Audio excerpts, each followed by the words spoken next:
సామెతల గ్రంథం 3వ అధ్యాయం 6వ వచనంలో సొలొమోను మహారాజు ఈ విధంగా పలుకుతున్నాడు. నీ ప్రవర్తన అంతటి యందు ఆయన అధికారమును ఒప్పుకొనుము, అప్పుడు ఆయన నీ మార్గమును సరళం చేయనని ఆయన పలకడం మనం చూస్తున్నాం. అవును, మన దేవుడు మన మార్గాల్ని సరళం చేస్తాడు. ఇక్కడ సరళము అనే పదానికి హీబ్రూలో వాడబడిన పదం యాషార్.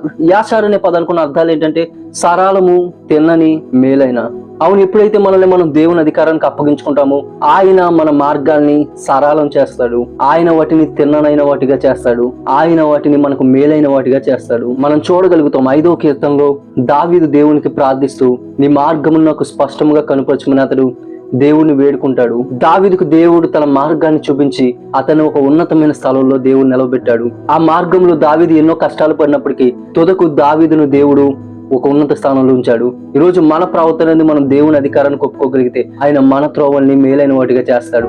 కాబట్టి మనమందరం ఆయన అధికారాన్ని ఒప్పుకుందాం. అప్పుడు దేవుడే మన త్రోవల్ని సరళం చేసి వాటిని మనకు మేలైన వాటిగా చేస్తాడు.